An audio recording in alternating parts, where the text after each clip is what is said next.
Hey there, my name's Tessa. I'm a small group leader, and I have the privilege of continuing in our Kingdom Company series, where we're going through the book of John, which is telling us the story of Jesus' life on earth. Today, we're going to be checking out John 15. So if you have a Bible, I highly encourage you grab it and open it with me. And we're going to start in verse 5. It says, "I am the vine, you are the branches. If you remain in me, and I in you, you will bear much fruit. Apart from me, you can do nothing." Now this is Jesus talking, telling us that he is this vine, and we're these branches off this vine. And that doesn't make a lot of sense to me because I don't own a vineyard. So I think about it as like an apple tree. So he's the tree, and we're the branches on that tree. And he's telling us that we need to remain in him. And a lot of times that kind of confuses me. And honestly, this whole chapter says remain in me 11 times. So that's remain, remain, remain, remain, remain, remain, remain, remain, remain, remain, remain. What does it even mean to remain in him?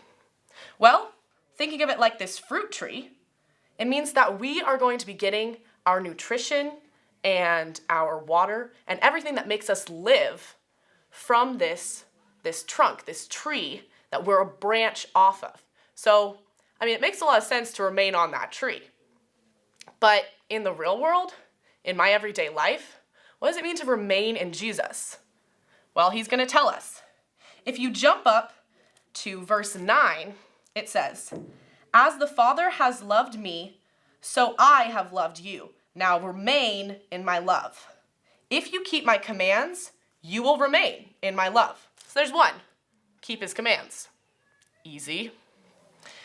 "Just as I have kept my Father's commands and remained in his love, so I have told you this so that my joy may be in you and that your joy may be complete. My command is this: love each other as I have loved you." There's another one. Love each other. Also, super easy, right? "Greater love has no one than this, to lay down one's life for one's friends." Okay, hold on. Lay down one's life for one's friends? Now this kind of just got crazy. But here's the thing. Isn't that what Jesus did for us? He says, "You are my friends if you do what I command."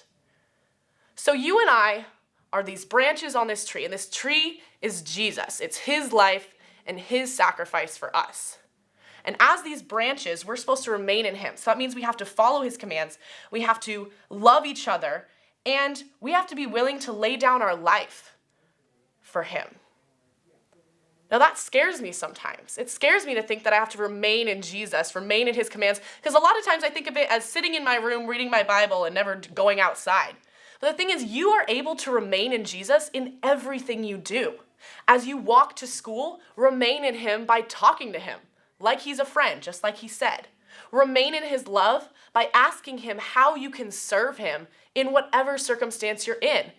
When you're at home with your family, remain in what he has for you by continuing to follow your parents' rules, even though they suck. Or your siblings who are being really obnoxious, show them love like it asks us to as well. Because here's the danger. All of those things, when you're remaining in Jesus, are going to produce what he calls fruit. Again, with the whole vineyard apple tree thing. And this fruit is what the product of your love for others and for God is. It's this fruit, this piece that says, hey, look, you can see that my relationship with God is growing, or my love for other people is obvious. And if you go back to verse 6, I know I'm jumping around. It's probably better for you just to read the whole thing through after I'm done. But if you check out verse 6, it says, "If you do not remain in me, you are like a branch that is thrown away and withers. Such branches are picked up, thrown into the fire, and burned. If you remain in me, and my words remain in you, ask whatever you wish, and it will be done for you. This is to my Father's glory, that you bear much fruit, showing yourselves to be my disciples." See, we're called to this remaining, not only for our own benefit, to grow that relationship we have with God and to give him glory, but also to have others see that we are his disciples. And that's really heavy. It says if you don't remain, you're going to be cast off and burned into the fire. It's that picture of what logs do in winters. If you aren't able to produce fruit and be helpful that way, then someone's just going to cut it off and use it for a different purpose.